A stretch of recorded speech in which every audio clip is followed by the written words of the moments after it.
A mediados de los años 60, un explorador de origen húngaro de nombre Juan Moritz aseguró haber realizado uno de los descubrimientos más inauditos de la historia de la humanidad.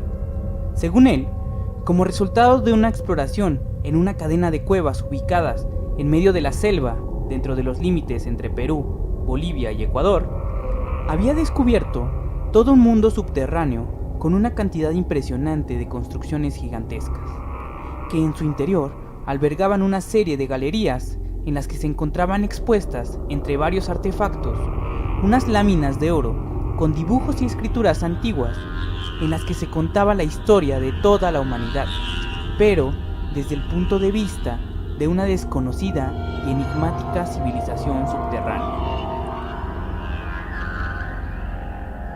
Desde entonces, la denominada Cueva de los Tallos se volvió objeto de deseo de varios investigadores, escritores, cazarrecompensas e increíblemente hasta del astronauta más famoso de la historia.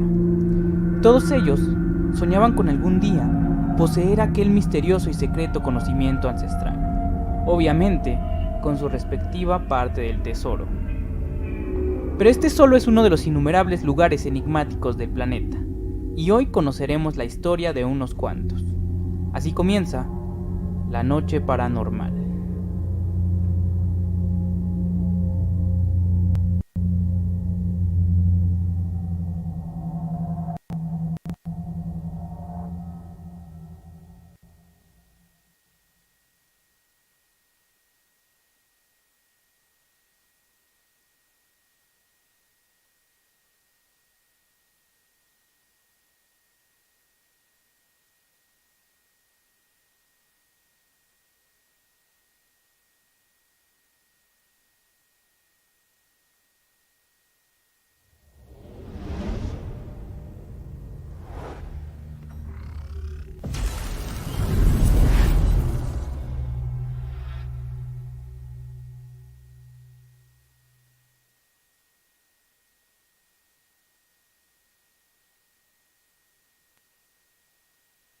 ¿Qué tal, amigos de Saber Sin Fin? Bienvenidos a nuestro nuevo episodio de La Noche Paranormal, en donde cada semana les contaremos una historia sobre misterio, terror, asesinos en serie o fenómenos inexplicables. Les saludan como siempre Ariel Salazar y Armando Arellano. ¿Cómo estás, Armando?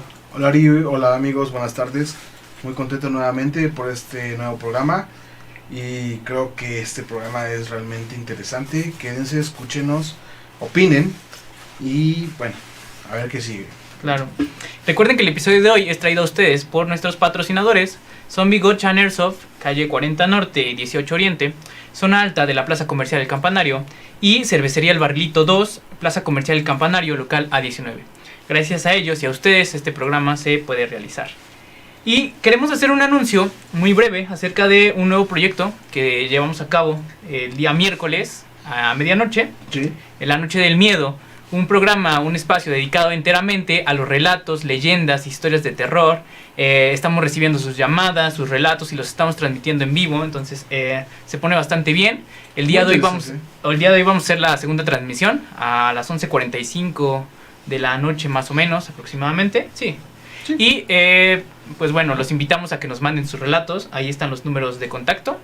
Y pues bueno, sería interesante contar ahí con sus historias, sus leyendas, sus relatos en este nuevo proyecto, ¿no? Búsquenos ahí en la página @lanochepodcast, en Facebook o en Instagram, La Noche Podcast, y en iVoox y también en YouTube.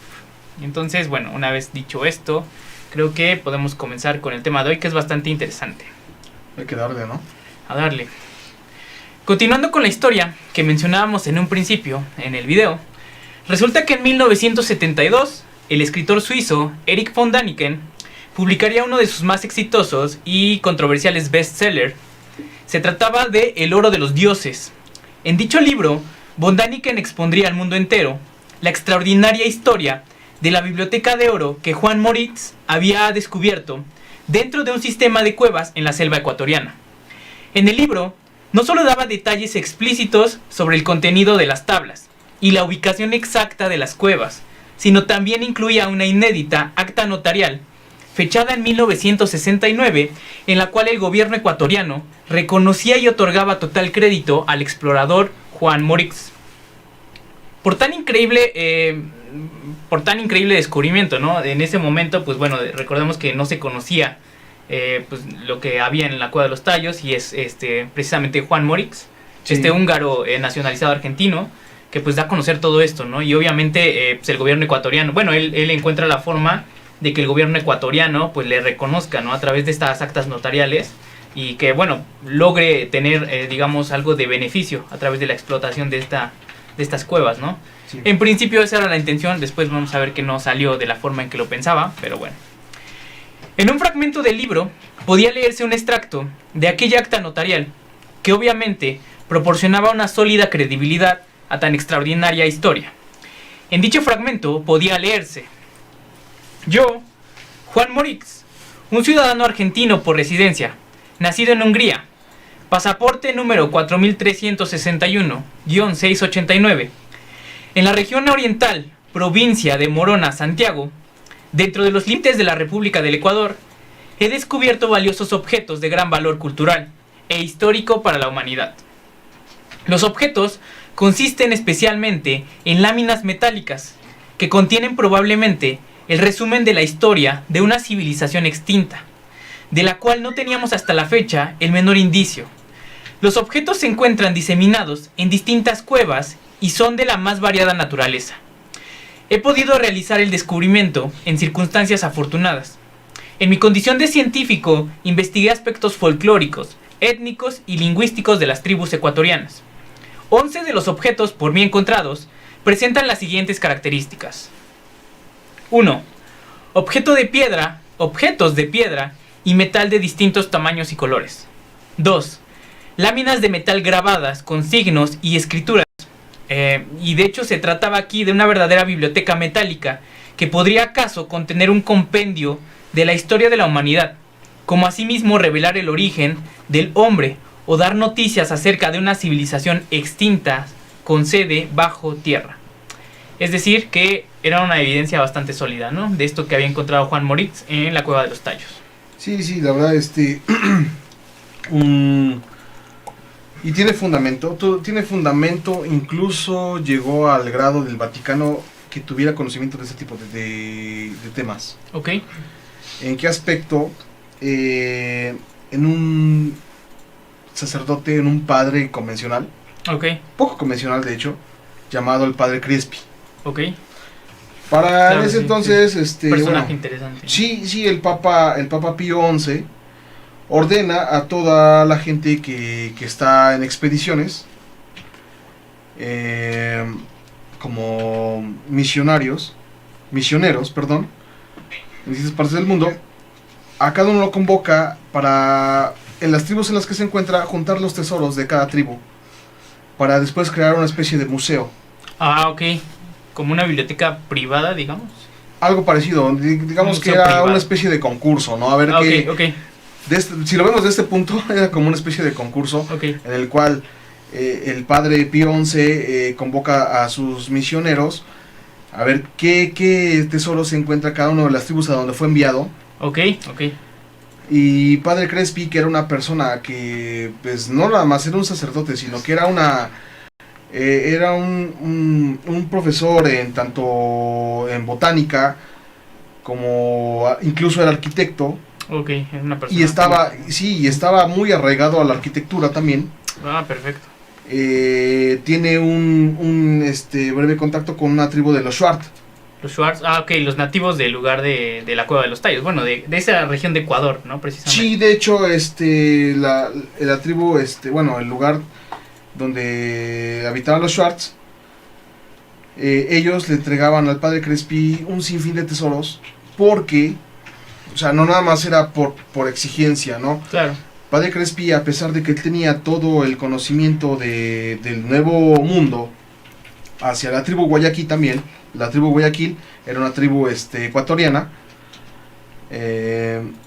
crea escuelas, Ok. crea un sinfín de escuelas, y de manera de agradecimiento, pues la gente de la tribu le entregan piezas arquitectónicas. Que en principio se cree que fueron extraídas de la Cueva de los Tallos, ¿no? Exactamente, entre muchas otras piezas, claro, ¿no? Sí. Empiezan a entregar un montón de tesoros, y Padre Crespi los empieza a almacenar en su casa, ¿no? En la casa que tiene provisionalmente como misionero. Sí, digamos que esto le daba más credibilidad a la historia de Juan Moritz, del descubrimiento, ¿no? Se apoyaba de alguna forma con este descubrimiento.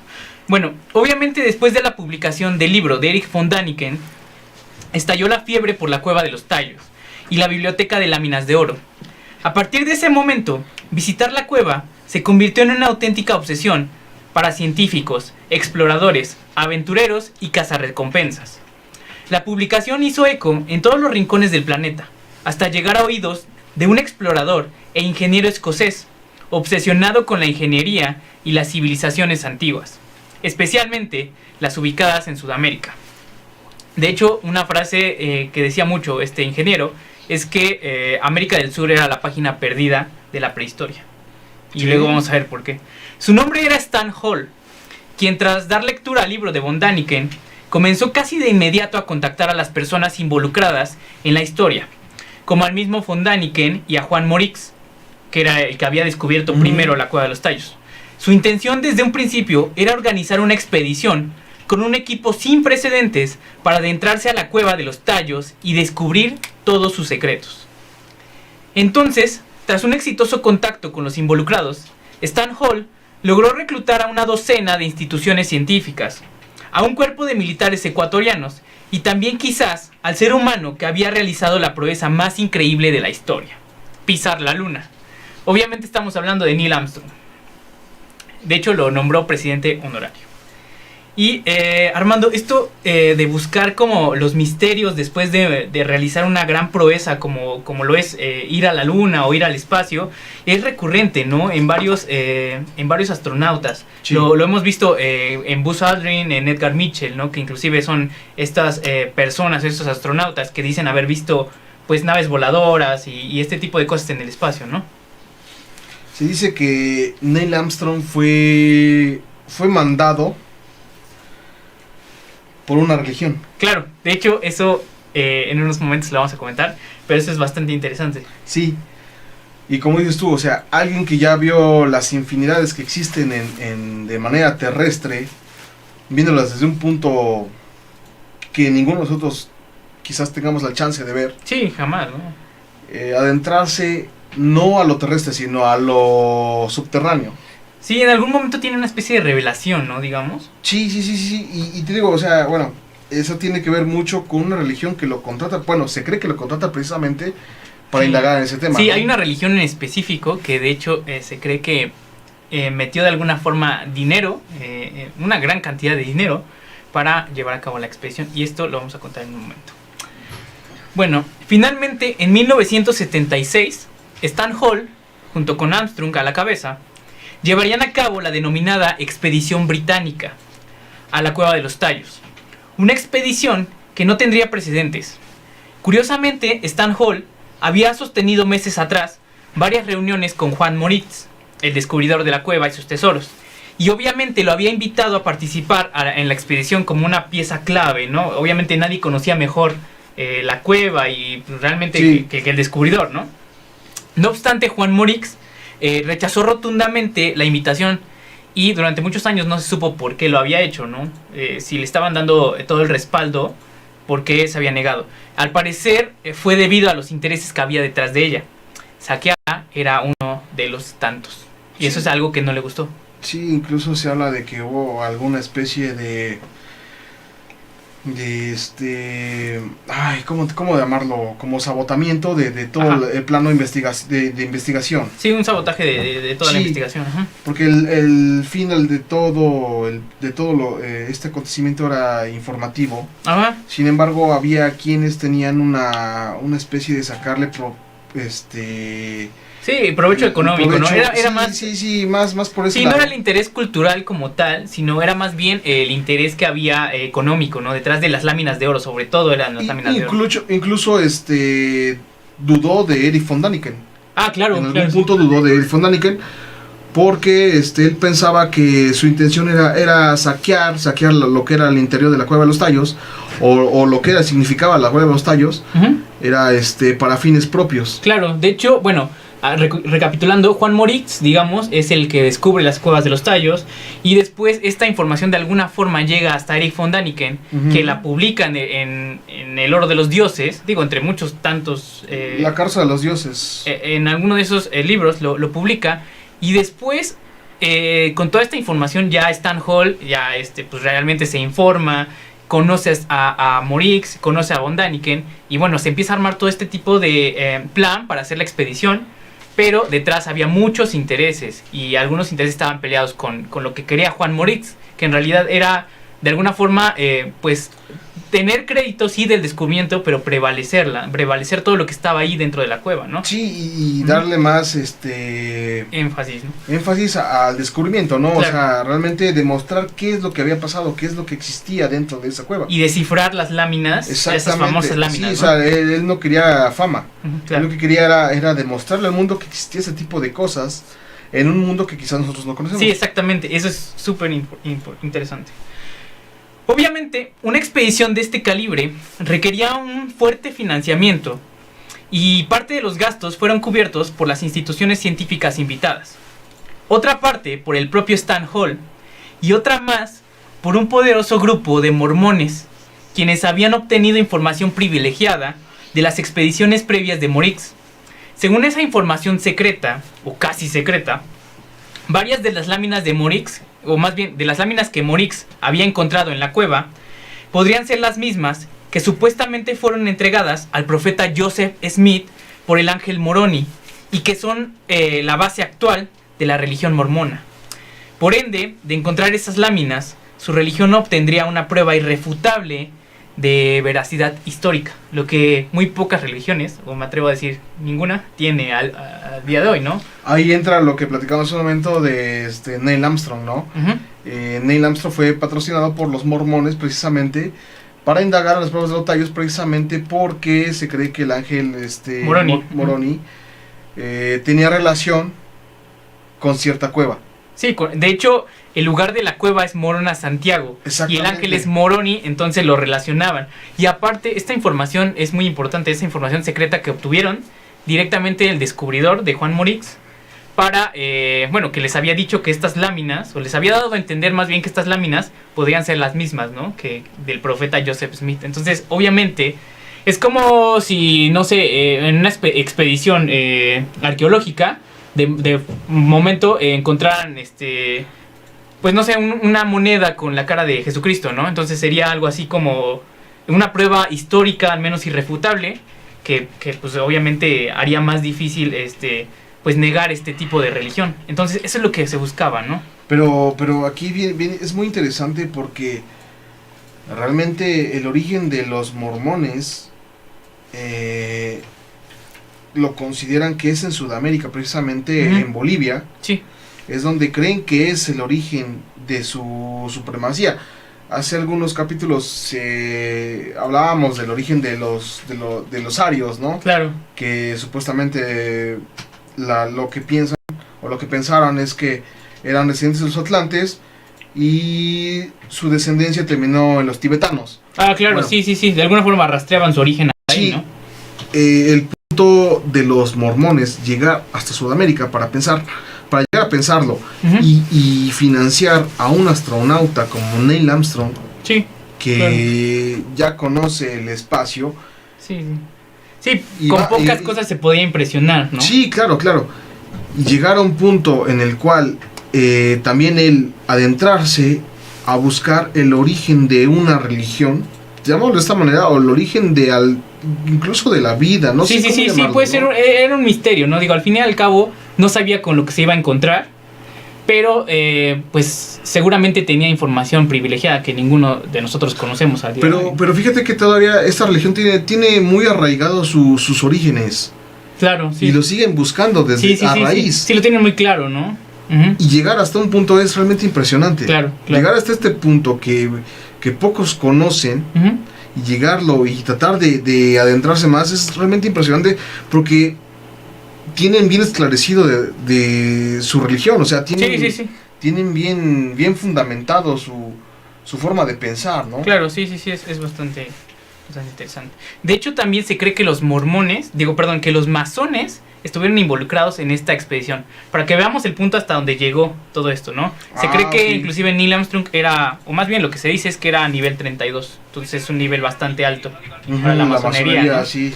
Entonces, pues sí, es bastante ahí interesante. Bueno. Incluso, ¿sabes por qué se llega a mencionar ese tipo de situaciones? Sí.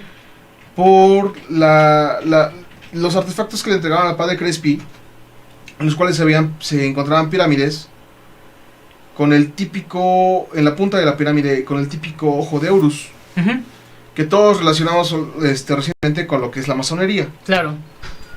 Entonces yo creo que por ahí viene un poco el tema relacionado también, claro, ¿no? Claro. Bueno, poco se conoce acerca de las vivencias que tuvo la expedición británica de Hall y Armstrong en la cueva de los Tallos.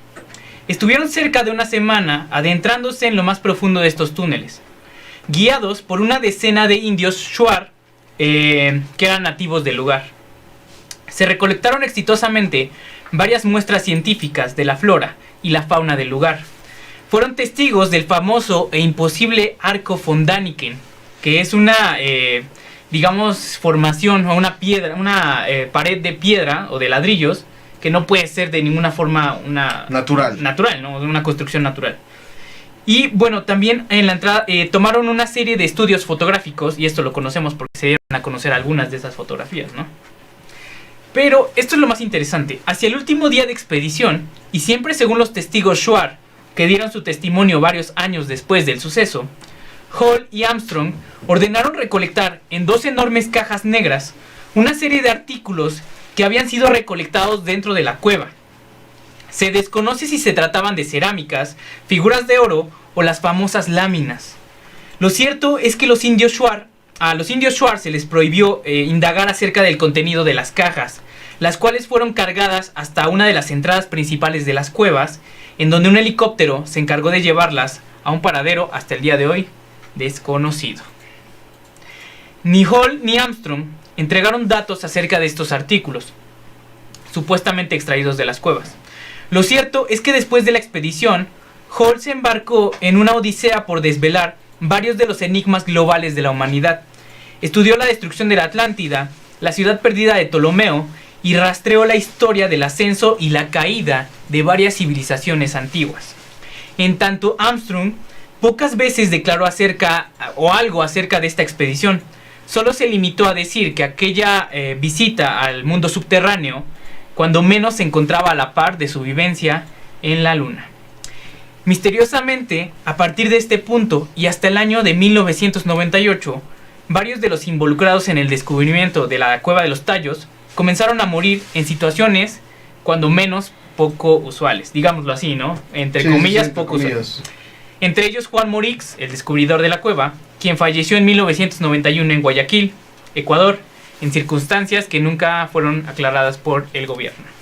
Y algo muy extraño todavía es que, por ejemplo, todos los tesoros que recolecta el padre Crespi de los Schwartz, era tan grande el tesoro que había encontrado, era tan grande que no le cabía en su casa. Incluso al Vaticano le pide una especie de museo para llevar todos sus artículos y demostrarlos al mundo entero, ¿no? Sí. El Vaticano, recordemos que esto fue petición del padre Pío XI. Claro. Okay. Y fue tanto la recolección de tesoros del padre Pío, en tanto documentos, en láminas de oro, como hablaba de seres como gigantes, hablaba de seres barbados, hablaba de seres incluso monstruosos para la época, serpentarios, que es lo que arraiga prácticamente a todas las civilizaciones antiguas de todo el planeta. Claro. Y algo muy curioso, Manuel Palacios, un arqueólogo ecuatoriano, deduce varios conceptos, ¿no? En andino, por ejemplo, Amaru, que significa serpiente, y en quechua, Amanuca, ok, que es que significa el lugar donde habitan las serpientes, ¿no? Y lo relaciona bastante con lo que es la Amazonia, ¿no? Todo lo que es la zona amazónica. La zona amazónica, y más que nada en el río amazónico, que se asemeja a una serpiente, ¿no? Ok. Y aparte de todo eso, para él, la serpiente es el dios prolífero de los seres que ¿cómo decirlo? Ay, se me fue la palabra. Antediluvianos. Ok, de estos seres que se dice que, bueno, esta raza que existió antes del diluvio. Sí, que ¿no? sobrevive al diluvio, ¿no? Ok, entonces, bueno, se relaciona, digamos, con esta raza subterránea de la que hablaban, pues las láminas supuestamente, sí, ¿no? Sí. Y curiosamente, toda la biblioteca que llega a recolectar el padre Crespi, de la noche a la mañana se le incendia. Es algo raro, ¿no? Se le incendia todo y nada llega al Vaticano. Bueno, es lo que no sabemos, ¿no? Supuestamente. Está escrito todo lo que recolectó, cuando le dice al Vaticano que necesitaba ya llevar todo lo que tenía recolectado para el museo, de la noche a la mañana se le incendia. Y no lleva nada al final de cabo, ¿no? Sí, digamos que al final el misterio de la cueva de los tallos radica en que no sabemos exactamente cuál era el contenido. Tenemos algunas fotos, algunos registros fotográficos, pero no sabemos exactamente, o nadie ha afirmado que sean láminas de oro, o qué eran esos extraños jeroglíficos. Inclusive se decía que había como una especie de dinosaurios, ¿no? Sí, existían seres extintos, incluso que era también, imposible que conocieran, ¿no? Sí, también, como por ejemplo, no vamos tan lejos, se decía que existían elefantes y existían leones, que no son nativos animales de esa región. Exactamente de esa región. También se dice que las láminas de oro eran flexibles, que determinadamente al pasar una hora regresaban a su estado natural. Ok. Entonces se hablaba que era un material diferente, pero era dorado. Hoy es lo que te hablaba, lo describían como oro. Ok, pero podría ser el material era distinto. Ok, que tuviera otro origen, ¿no? Digamos, porque hasta el día de hoy... Quizás alguna aleación, no sé, la verdad. Sí, hasta el día de hoy no conocemos un metal que pueda hacer ese tipo de cosas, ¿no? O que tenga esas propiedades. Bueno, pues ahí está el misterio de la cueva de los tallos, un tema que nos estaban pidiendo, y es bastante interesante y bastante extenso. Hemos traído una parte ante ustedes, pero realmente esto pues va más allá y se desprenden más teorías de conspiración y más civilizaciones y todo este tipo de cosas. Pero bueno, eso, hablar de la cueva de los tallos daría para muchos programas, ¿no? Pero bueno, en concreto, básicamente eso es lo que pasó. Y bueno, vamos con el segundo lugar enigmático del día de hoy. Es una mina, está en Bolivia y se le conoce como la mina del diablo.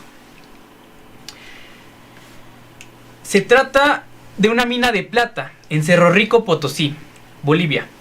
Ahí los lugareños, en su mayoría dedicados a las actividades mineras, rinden culto a un extraño ser o espíritu cuya morada se encuentra en las profundidades de las cavernas. Su nombre es el Tío, una especie de demonio encargado de proteger las minas de los derrumbes y saqueos, así como de otorgar la buena suerte a los mineros o la muerte en su defecto. Y de hecho esa zona es enteramente minera. Sí. No hay otra cosa a que dedicarse. No, las mujeres, de hecho, bueno, vamos a ver más tarde que no pueden entrar en las minas. El enigmático ser tiene su morada especial, montaña adentro, y el acceso no es fácil para aquel que busque conocer al Tío. El estrecho camino de túneles serpenteantes y confusos ha sido responsable de cobrar varias vidas de trabajadores que buscan otorgar ofrendas de alcohol, cigarros y hojas de coca al Tío, o simples curiosos que desean fotografiar a la misteriosa figura de arcilla, que representa a un demonio de rostro perturbador, sí, sentado con las piernas abiertas y con un gran pene erecto. Esta es una de sus peculiaridades. Según las palabras de los propios mineros, el Tío es un espíritu que gobierna las profundidades, el compadre de los mineros, el patrón que fecunda a Pachamama, a la madre tierra. para que produzca vetas de mineral. Cuando está satisfecho, hace que las vetas afloren. Cuando se enfada, provoca derrumbes y muertes. Ahí lo estamos viendo, de hecho es la foto del tío, bastante extraño, ¿no? Pero bueno, imagínense dentro de las minas y pues en la oscuridad total, ¿no? Porque ni siquiera está iluminado, entonces encontrarte esto.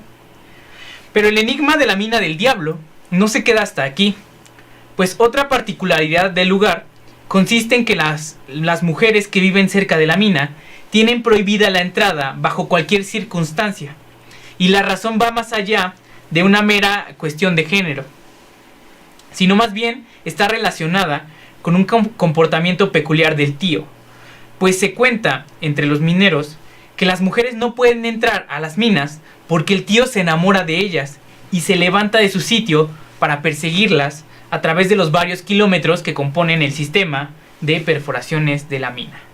Una historia peculiar, y es uno de esos lugares enigmáticos, y de hecho se hacen varios tours turísticos para conocer al tío y llevarle ofrendas y todo esto, pero pues son estos lugares enigmáticos de... Bueno, este está en Sudamérica, por ejemplo, en Bolivia, ¿no? Sí.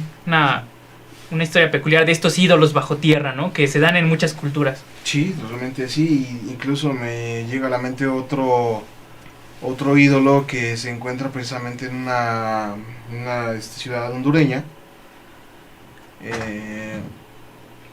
Se llama es una mina Cerro también. Rico, ¿no? No, se llama la mina de Clavo Rico. La mina de Clavo Rico, ok. Curiosamente, estamos hablando del año de 1500, durante la conquista. Están excavando dentro de la mina, pasan por debajo del pueblo y llegan paralelamente debajo de la tierra, pero paralelo a lo que es la iglesia. Ajá. Y al altar mayor. Ok. Habían escarbado ya alrededor de 1 kilómetro hacia abajo. Y algo que me causa mucha extrañeza, pero que está escrito, ¿no? Incluso hay documentos sí, hay al respecto. Sí. Donde llegan exactamente el kilómetro y debajo, de una manera paralela al altar mayor de la iglesia del pueblo, se encuentran con una especie de estatua bañada en oro de un ser reptil. Cubierto en oro, ¿no? Que hacía un ser de esas semejanzas debajo de la tierra y paralelamente justo donde está el altar mayor, ¿no? Y cubierto en oro. En oro. Ok. Bueno, entonces la gente pues muy contenta, le habla al dueño de la mina. El dueño de la mina pues piensa que ya es rico, ¿no? Por encontrar cierta mineral, escultura, ¿no? escultura, es una estatua, ¿no? Y blasfema diciendo, ya soy rico, ni los propios ángeles me van a poder servir para sacar esta estatua, ¿no? Por lo pesada que está. Sí, claro. Al poco tiempo de la blasfemia, la mina se derrumba y mucha gente que trabajaba dentro de las minas fallece, incluyendo al dueño. De hecho, ahorita la mina está el actual dueño se llama Mayan Gold, algo así, es el actual dueño. Es una empresa estadounidense, pero pues ya tiene sus... Sí, otros métodos de sí, trabajo, otros métodos y como que la historia le hizo un lado y quizás tenga algún secretismo por ahí, claro. No sabemos todo ese tipo de circunstancias, pero es muy curioso porque ya tenemos aquí historias de la vida intraterrestre. Ok, sí, aquí ya empiezan a entrarse en otros temas, Se empieza a enlazar un poco lo mencionado con lo que habla de los tallos, la historia del diablo de Bolivia y esta historia que te acabo de compartir, como que empieza a entrelazar un poco la existencia de vida intraterrena. Sí, al final y al cabo se encuentran en un punto donde digamos que afirman que hay una civilización subterránea, ¿no? O que al menos en algún punto la hubo, ¿no? Sí. Bueno. Continuando con el próximo tema, no está en Sudamérica precisamente, se encuentra en otra parte del mundo. nuestro viaje por lugares enigmáticos nos lleva hasta el Polo Sur. Un inhóspito lugar de hielos perpetuos y climas totalmente incompatibles con la vida humana. O al menos eso es lo que nos han hecho pensar durante mucho tiempo las grandes potencias mundiales. Sin embargo, ¿qué pasaría si les dijera que esta información que nos han inculcado a través de los libros, documentales y películas, no solo no es precisa, sino que es totalmente incorrecta? Resulta ser que la Antártida, en realidad, vendría a ser el continente más grande después de Asia, América y África, con una extensión de 14 millones de kilómetros cuadrados, y aunque es cierto que el 98% de su superficie se encuentra oculta bajo grandes capas de hielo, también es cierto que al menos 280.000 kilómetros cuadrados de su superficie se encuentran libre de cualquier obstáculo, es decir, un área mayor al Reino Unido y casi tan grande como Italia. El misterio de este lugar es tan grande que llegó a causar una tremenda fascinación entre Hitler y los altos mandos del régimen nazi, hasta tal punto de enviar una campaña de exploración y colonización hasta este recóndito y misterioso lugar en el año de 1938. De forma inesperada, la expedición a bordo del carguero MS Schwabenland no solo logró llegar hasta la zona noreste del continente antártico, sino que desembarcó y se estableció en una extensión de tierra a la que los exploradores alemanes rebautizaron como la Nueva Suabia.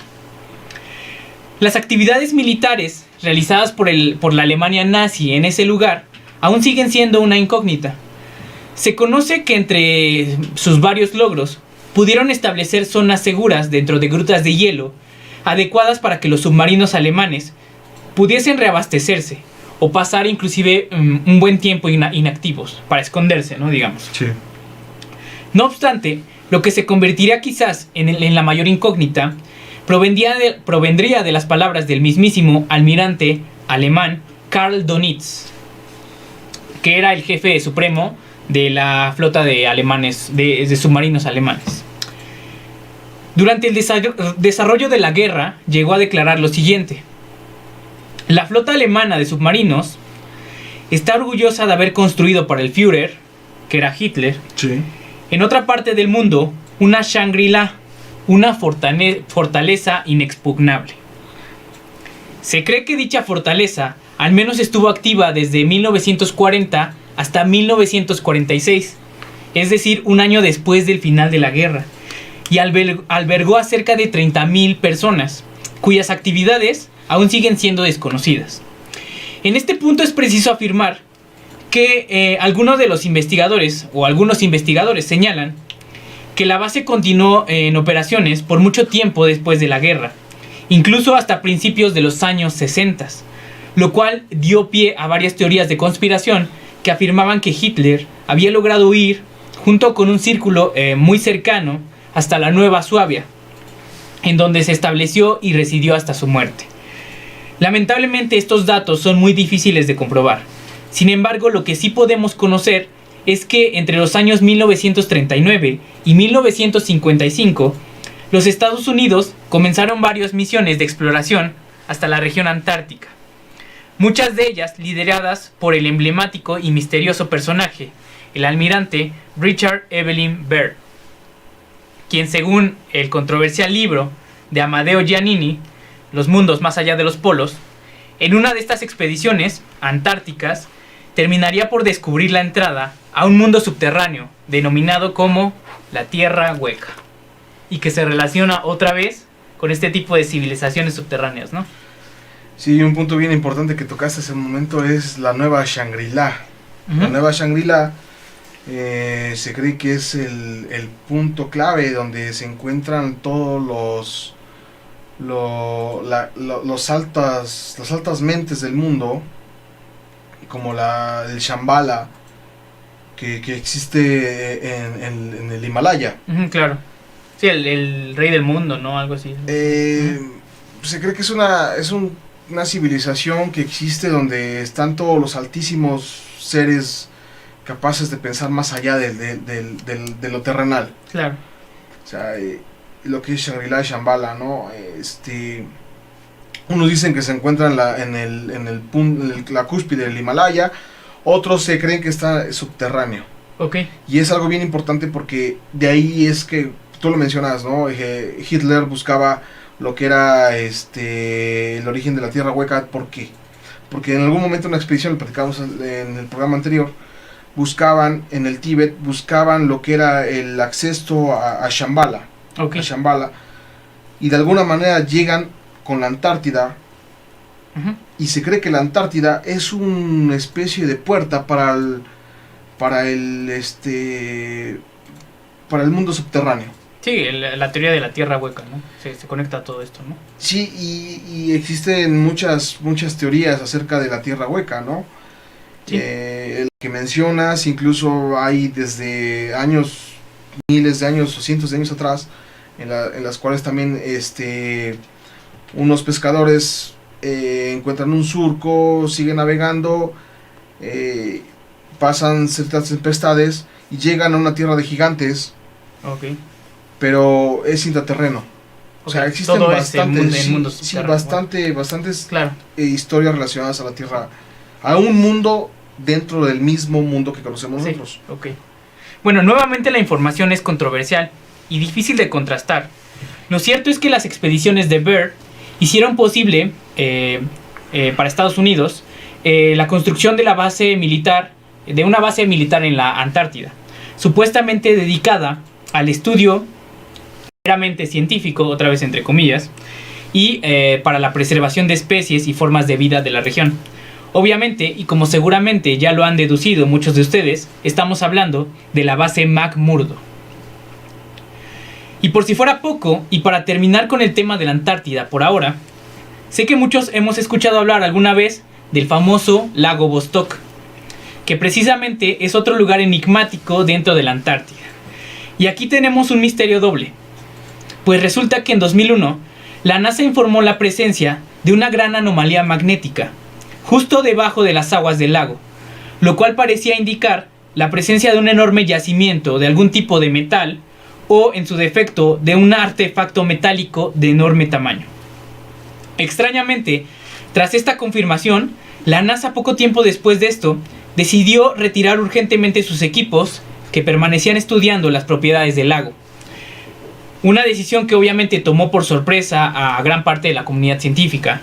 Después de dar un anuncio de este tamaño, que se retiraran, pues obviamente causó controversia, ¿no? Sí. Lo más extraño es que después de la inusual decisión, la Agencia Nacional de Seguridad de Estados Unidos, la NSA, se puso al mando de la investigación a partir de ese momento.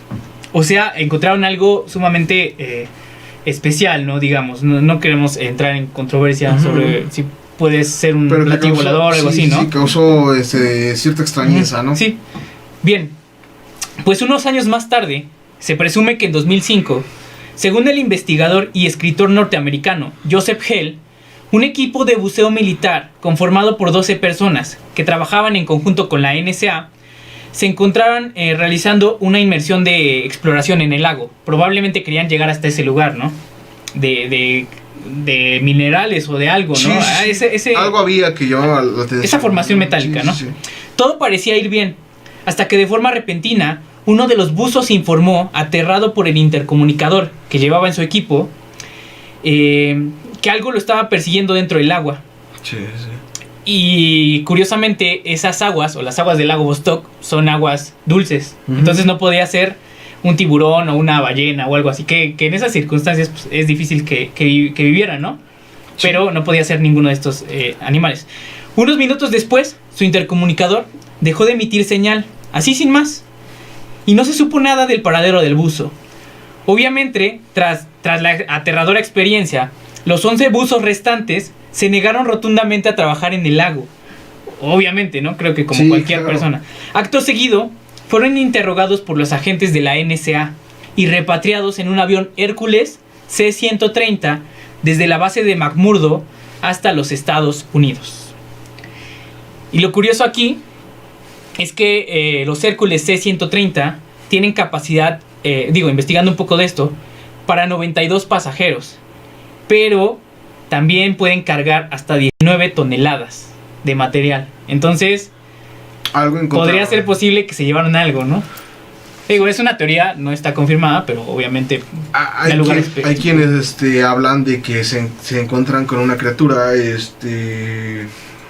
que vivía en ese lago, o que habitaba el lago, que con especie de tentáculos parecidos a un pulpo, pero venenosa. Ok. Incluso le dio un nombre científico, no como el convencional que podríamos llamarle pulpo, por las características que nos dan. Lo podemos llamar como un pulpo, ¿no? Por los tentáculos. Sí, claro. Sin embargo, le dieron criatura y le dieron un nombre científico que realmente no recuerdo el nombre. Y que son siempre difíciles, ¿no? Sí. Sin embargo, sí, la historia está muy difícil, porque mató no nada más a una persona, sino que mató a 2 o 3 personas. Exacto. Sí, se cree que, de hecho, hubo una serie de desapariciones en el lago Vostok. Digo, esta es la información que da este escritor. Digo, si la pueden corroborar ustedes, se llama Joseph Hell. Y bueno, él da, de hecho, esta información acerca de la historia de los buzos, ¿no? Y de lo que estaba pasando en la base militar estadounidense de McMurdo. Y bueno, realmente la zona de Antártida, de la Antártida, siempre ha tenido como un halo de misterio, ¿no? Por ejemplo, si ustedes lo pueden comprobar, si se van a Google Earth, van a encontrar varios parches, ¿no? Blancos, que supuestamente corresponderían a las bases militares, que luego nos damos cuenta que no es del todo cierto. Entonces, o ciertas coordenadas que te dicen que aquí se encuentra un hueco donde supuestamente es la puerta a la tierra hueca, también te encuentras con un parche. Sí, hay parches, ¿no? Entonces, bueno, podría ser, por ahí la teoría. Pero bueno, igual la Antártida pues está muy restringido, es la única zona en el mundo donde no se pueden hacer pruebas de ningún tipo bacteriológicas, ni nucleares, ni alguna detonación. O sea, realmente es muy restringida y solo pueden entrar en ese lugar, me parece que 11 o 12 países, ¿no? Sí. Chile entre ellos, Chile y Argentina, ¿no? Argentina. Que son los únicos americanos. Y bueno, ya saben, pues Estados Unidos, Rusia tiene su base también ahí. Se dice que una base alemana, que no está comprobado, que podría ser esta base nazi de la que hablamos, ¿no? Pues de hecho, principalmente por eso se cree que, por eso es que de ahí parten las demás naciones para tener una base, ¿no? Por el simple hecho de la curiosidad nazi, de por qué los nazis tienen una base ahí. Sí. Siendo ¿no? terreno árido y a una temperatura tan baja.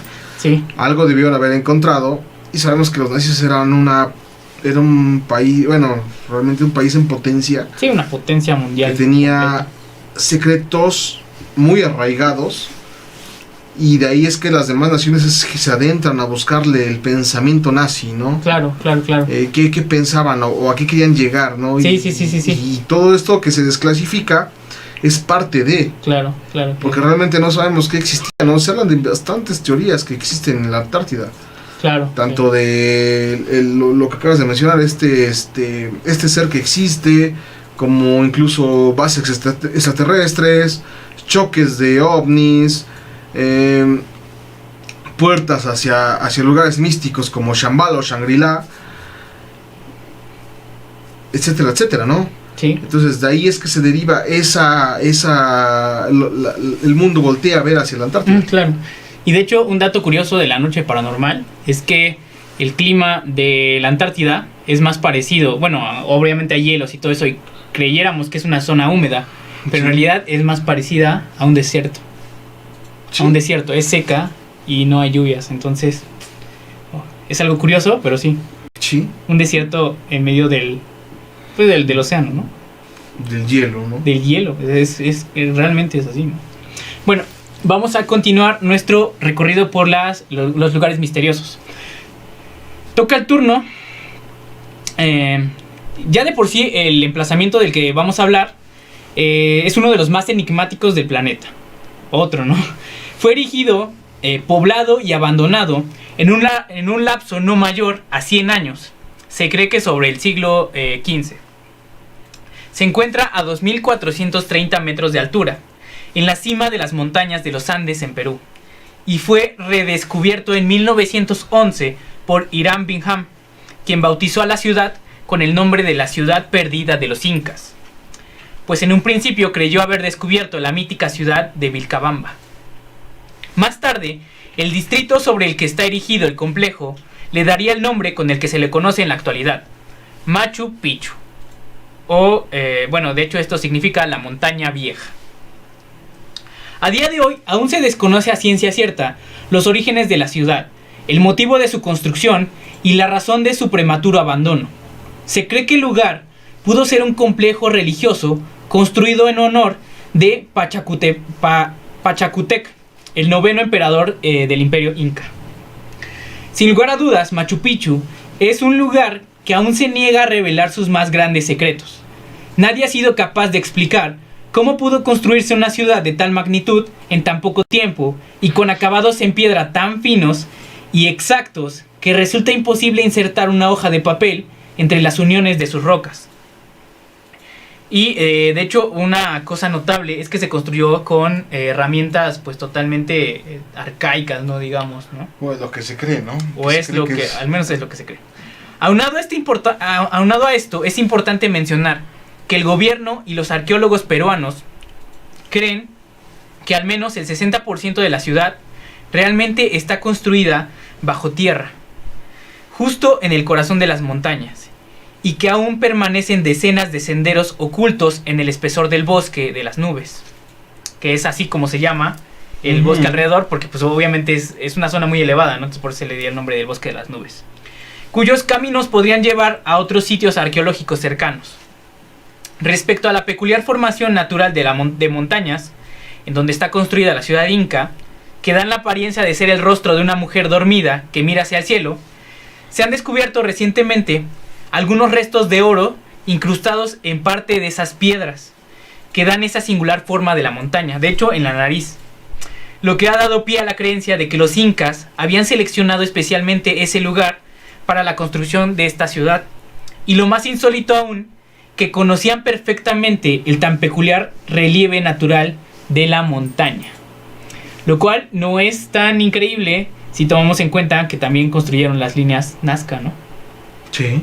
Entonces de hecho es imposible que pudiesen entender cómo era el relieve, ¿no? Tuvieron que haberlo visto desde una altura bastante extraordinaria, ¿no? Y no nada más las líneas de Nazca, ¿no? También existe una planicie, una especie de meseta, en donde tiene un triángulo intermedio gigantesco, no recuerdo la zona, cómo se llama, pero parece más que una pista de aterrizaje que una simple llanura. Claro, digamos una llanura artificial, ¿no? Sí. Bueno, pero a pesar de todos estos interesantes misterios que aún permanecen ocultos, que son un buen, el día de hoy nos enfocaremos en uno de ellos. Se trata de unas misteriosas puertas trapezoidales que se encuentran repartidas por todo el complejo, en especial en el denominado Templo de la Luna. Este lugar ubicado a 300 metros montaña arriba. Se encuentra un extraño complejo que en su interior alberga 4 de estas misteriosas puertas trapezoidales, con una profundidad de alrededor de 50 centímetros. Es decir, es como si fueran unas puertas truncas, ¿no? Pero entonces, ¿por qué los incas se habrían tomado tantas molestias para construir estas puertas que no llevan a ningún lado? Y peor aún, ¿por qué construir varias otras de estas puertas en otras ciudades como Cusco? Pues según las leyendas locales, los sacerdotes incas habrían descubierto una forma de utilizar estas extrañas puertas como portales dimensionales, que podrían interconectar varias ubicaciones de sus complejos, e inclusive transportarse de esta forma entre distintas ciudades. Es decir, como portales dimensionales, ¿no? Sí. Otras interpretaciones aseguran que estos portales eran utilizados para comunicarse directamente con los dioses, en especial con el dios Sol, a quien adoraban sobre todas las deidades. Según estos relatos, esta sería la verdadera explicación para el abandono repentino de la ciudad, es decir, que usaron estos portales para ir a otros lugares. Pero como siempre, la última palabra al respecto de estos misterios la tienen ustedes en casa. ¿Qué opinan? Déjenos en la caja de los comentarios. Es bastante interesante, pero bueno, esta es la versión de los lugareños, ¿no? Sí. Que explica, pues, o tratan de explicar por qué, bueno, el misterio en sí de esa civilización, ¿no? Que habitó, pues, esa ciudad de Machu Picchu. Incluso existen bastantes teorías también, ¿no? De que Machu Picchu es perteneciente a una fortaleza de una civilización todavía más antigua de lo que se cree que es Machu Picchu. Ok, De podría hecho, ser, ¿no? una fortaleza. Una fortaleza militar. Sí, una fortaleza. Sí, por el lugar donde se encuentra, ¿no? Que domina pues todo el valle, ¿no? Se cree que existe, que es una fortaleza de 3 que existen Ok, en Sudamérica precisamente. ok. Bueno, es bastante interesante todo el misterio, no solo de Machu Picchu, sino de la religión, o más bien de los incas, ¿no? De todo lo que conllevó, del desarrollo de esta civilización. Y bueno, realmente si ustedes van a hacer su investigación en casa, se van a dar cuenta que hay muchas cosas que de momento no se pueden explicar, ¿no? Por ejemplo, Pumapunku Jaun, es un ejemplo. sí, esta ciudad, ¿no? También. Sí, es una ciudad que tiene ciertas características geométricas, pero tienen una especie como si algo hubiese caído del espacio y las destruyera por completo, ¿no? Sí, claro. Si las armamos como rompecabezas, armaríamos no una ciudad, sino armaríamos como que una especie de fortaleza o incluso alguna especie de pista de aterrizaje, no sé. Algo, es una construcción bastante extraña, ¿no? Un poco convencional al menos, ¿no? Sí, demasiado. Sí. Bueno, pues para finalizar este recorrido por lugares enigmáticos, visitaremos un bosque en el que decenas de personas al año acuden con un solo objetivo en mente: quitarse la vida. Este lugar se encuentra ubicado en la base noroccidental del monte Fuji, a tan solo 100 kilómetros de Tokio, en Japón. Se le conoce como el bosque de Aokigahara, que significa mar de árboles, o en la actualidad, como es conocido, el bosque de los suicidios. Un espeso bosque con una extensión cercana a los 35 kilómetros cuadrados, repleto de cavernas rocosas y en donde las ramas de los árboles cubren gran parte del cielo. Independientemente de su macabra fama, el bosque es conocido por ser un lugar extremadamente silencioso, pues inclusive la vida silvestre allí es casi inexistente. Que es algo raro, ¿no? Que en un bosque no haya pájaros ni nada de esto. Las razones por las cuales la población, que en su mayoría son jóvenes, comenzaron a adoptar el lugar como un sitio apropiado para el suicidio, se desconocen. Se cree que esto está inspirado en un antiguo cuento japonés de los 60s, de nombre Kuroi Yukai, el negro mar de los árboles, en el cual una pareja de enamorados acude a este bosque para quitarse la vida juntos. Bastante romántico este origen, pero tétrico, ¿no? Al mismo tiempo. Lo cierto es que en el bosque de Aokigahara es muy común encontrarse con cadáveres, en su mayoría colgados de los árboles, junto a cartas de despedida, fotos o inclusive artículos personales, lo cual le ha dado la fama de ser uno de los lugares más tétricos de todo el planeta. Actualmente cerca de 100 personas al año se adentran en la espesura del bosque para terminar abruptamente con sus vidas.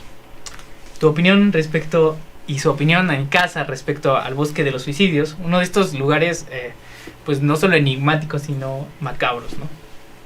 O sea, realmente algo tuvo que haber pasado para que sea tan popular y para que la gente lo tome como sus últimos días de vida, ¿no? Sí. Más que nada arrebatándoselas propiamente. Existen un montón de letreros en los cuales te dan consejos cuando vas exactamente, entrando, ¿no? Sí, en distintos puntos estratégicos de los cuales te dicen tú vales mucho, o sea, sí, no, líneas de apoyo, sí, ¿no? Sí, claro, a no llegar al punto clave. ¿Qué tanto tiempo tiene que existe en eso? ¿Cuál fue el primer suicidio? Sería bueno saber. Sí. El primer suicidio o el primer registro de una persona suicidia en este bosque. Sí, es muy extraño. Podría ser a partir de los... Bueno, se cree que el cuento es de los 60s, entonces aproximadamente, no sé, entre los 60s y 70s pudo haber sido. Porque se cree que cuando entras es ya se vuelve un entorno muy complejo. Sí, ¿no? Muy hostil, ¿no? Aparte que imaginen, bueno, debe ser pues impactante la escena de entrar y ver cadáveres, fotos, cosas abandonadas, este tipo de cosas, porque además no es como que ya se suicidaron y la policía va y extrae los cadáveres, ¿no? Muchas veces ni siquiera los encuentran, ¿no? Entonces tienen que estar reportados primero para que la policía de Japón pues vaya y extraiga los cadáveres. Entonces es muy raro. Y vuelvo a lo mismo, es bien curioso porque justo antes de entrar te aparecen estos letreros en los cuales te dicen: vales bastante, no te quites la vida, sí. Busca otra opción. Yo quisiera saber qué tan recurrente es esto para que haya ese tipo de advertencias, ¿no? Pues se cree que 100 personas al año, mínimo, se quitan la vida en ese lugar. ¿Y qué? Es bastante alta Bueno, el número, ¿no? Ahora, ¿qué conllevaría a la gente en hacerlo en cierto lugar, no? Porque te puedes... Sí, que llamaría la atención de ese lugar. Sí, o sea, o qué ganar con llegarse a quitarse la vida en ese lugar. Que realmente, bueno, digo, en esta parte del mundo, y sobre todo con el aspecto cultural que tenemos, pues es como que algo muy escandaloso, ¿no? El suicidio, ¿no? Inclusive en algunas religiones es como un pecado, ¿no? Pero recordemos que allá es una cultura totalmente distinta. Entonces, esto es más visto como un acto de responsabilidad que como algo malo. Entonces también puede ir también por ese aspecto cultural, ¿no? Algo relacionado con lo que era el harakiri. Sí, no tanto, no tan honorable, digamos, ¿no? Sí. Pero es más como un acto de responsabilidad. Si no puedes aportar nada al mundo, o si fracasaste, no sé, en tu trabajo o en la escuela, es como, bueno, no estorbes entonces, ¿no? Entonces tú tomas la responsabilidad de acabar con tu vida. Sí, de alguna manera tiene relación con lo que era el harakiri, ¿no? Sí, es básicamente, digamos, ¿no? Solo que el harakiri era como un ritual, ¿no? En tiempo actual, ¿no? O sea, sí. Pero bueno, es más como el aspecto cultural que se tiene en Japón, ¿no? ¿Sabes a qué me recuerda? A un puente, el puente de los perros suicidas. También es muy curioso, cuéntanos. Existe un puente donde cualquier tipo de perrito que se aproxima al puente o que cruza el puente tiene la tendencia de aventarse. Sí, inexplicablemente, ¿no? Sí, se matan, se avientan al vacío. Como si esos lugares estuvieran impregnados de cierta energía, ¿no? Sí, o sea, algo lo llama para aventarse. Y no recuerdo si es en Escocia, la verdad no recuerdo el puente de los perros suicidas. Creo que es en Escocia o en Irlanda, en algunos de los países. Británico, ¿no? Sí, creo que sí. La verdad desconozco realmente la ubicación, pero me llamó la atención porque es parecido al bosque de los suicidas en Japón. Sin embargo, aquí son perros. Pero hay un punto en el que se corta la historia. Claro. Porque un padre de familia va caminando con su hija y con su perro, el perro se lanza y al mismo tiempo este hombre avienta a su pequeña hija. Ok. Aquí se rompe el que solamente son perros. Bueno, como suicidas, sí son los perros. Como homicidio, es el primer homicidio. Humanos, ¿no? Sí. Bueno, bastante. Una bebé. Un dato ahí curioso para que lo investiguen en casa. Igual lo vamos a tratar de investigar y se los ponemos ahí al rato en la noche del miedo, 11:45, recuerden. Y bueno, esto fue lo respecto a los lugares enigmáticos. Vamos con la despedida del guión. De esta forma, llegamos al final de este recorrido por algunos de los lugares más enigmáticos del planeta. Obviamente ustedes en casa formarán su propia opinión respecto a las historias y teorías que el día de hoy les hemos presentado. No obstante, creo que al final podríamos coincidir en que el misterio de estos fascinantes emplazamientos ha perdurado con el paso del tiempo y que tal vez en estos oscuros días en los que supuestamente estamos más cercanos a la extinción que nunca, sería una interesante ocasión para reflexionar y valorar más estos extraordinarios lugares del mundo y pensar que tal vez, si la humanidad recibe una segunda oportunidad, deberíamos acercarnos a estos espacios para resguardarlos y estudiarlos desde una perspectiva más abierta, que tal vez al fin nos haga entender que tan solo somos huéspedes temporales de este asombroso y afortunadamente insólito planeta Tierra. Y así concluye el episodio 23 de La Noche Paranormal en lugares enigmáticos. Muy buena reflexión. Muy buena reflexión, la Gracias. verdad. Bastante interesante, bastante oportuna para lo que estamos viendo. Es una reflexión bastante interesante. Días extraños. La verdad, nos damos cuenta de que no somos la civilización que va a prevalecer. Existen generaciones que han estado, que han demostrado que existe, que tuvieron conocimiento de artefactos que desconocemos ahorita y que realmente nos hace fascinante. No tratemos de no llegar a ese tipo de punto, ¿no? En el que la gente de un futuro nos diga, ellos tuvieron la tecnología suficiente para sobrevivir y no lo hicieron. Okay. No lleguemos a ese punto, tratemos de seguir.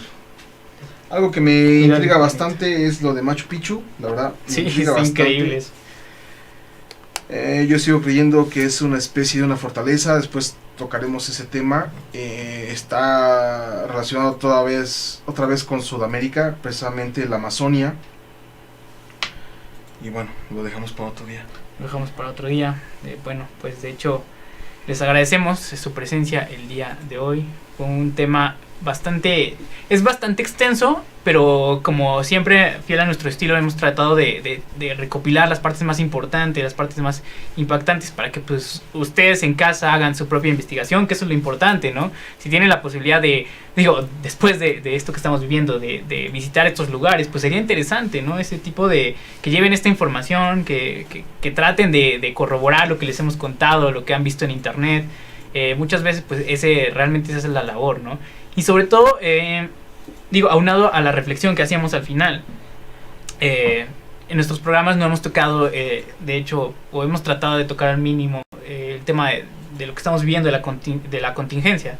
Creemos que nuestra responsabilidad detrás de esta cámara, de estos micrófonos, pues realmente es seguir investigando y seguir trayéndoles este contenido, tratar de alguna forma animar estos tiempos, con estas historias, con todas estas leyendas, con todo este contenido paranormal, insólito, misterioso y enigmático, ¿no? Esa realmente es nuestra responsabilidad. Si se quieren informar acerca de lo que está pasando y todo esto, pues hay personas especialistas en su campo, que obviamente les podrán dar una mejor explicación acerca de lo que está pasando. Pero bueno, esta es la razón por la que no hemos tocado y no pensamos tocar el tema de la pandemia. Sí, ¿no? Y si se hunde el barco, pues bueno, nosotros seguiremos tocando, ¿no? Como al estilo de Titanic. El Titanic. Pero bueno, fuerza a nuestros amigos de España, que de hecho pues la mayor parte de escuchas que tenemos en Evox son de España, de Chile. Entonces, pues bueno, mucha fuerza hasta allá.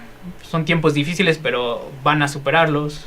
Todos lo vamos a superar, entonces seguramente tendremos esa segunda oportunidad, y lo importante es pensar qué vamos a hacer con esa oportunidad, ¿no? ¿Algo más que agregar? Nada, la verdad, un tema muy interesante. La humanidad seguirá por miles de años más. No dejemos que se pierda el hilo que traemos hasta ahorita. Sigamos investigando. Okay. Bueno, David, dice, ¿algo más? Un abrazo enorme, saludos chicos, Carla y Gersa. Carla, saludos. Dice, es el Overton Bridge en Escocia, el de los perritos. De los perritos suicidas. Gracias, ese dato está bueno. Overton Bridge es el puente de los perros suicidas. Eso fue Vianney. Gracias, Vianney. También manda saludos Karen Villa. Saludos, Karen. Saludos, Karen. Manda saludos igual. Dame un momento. Aquí está. Isa Rulli. Saludos, Isa. Demetrio Serrano. Alejandra Sosa. Saludos, Alejandra Sosa. Miri Reyes. Saludos, Miri. A sus hijos que también nos ven desde Tlaxcala. Álvaro Carrión. Gisela Morales.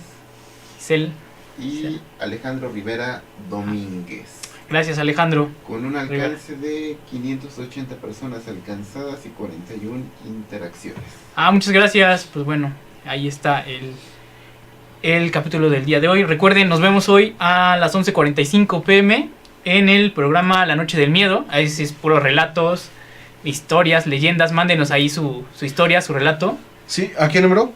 Es el 22 15 90 98 31. Los escuchamos, amigos, mándenoslos. Si gustan, llámenos, vamos a escucharlos. La verdad saben que se pone muy interesante. Sí, el miércoles se Los puso queremos bastante escuchar. bueno. Sí, bastante bueno. Bastante bueno el miércoles, entonces hoy los esperamos 11:45.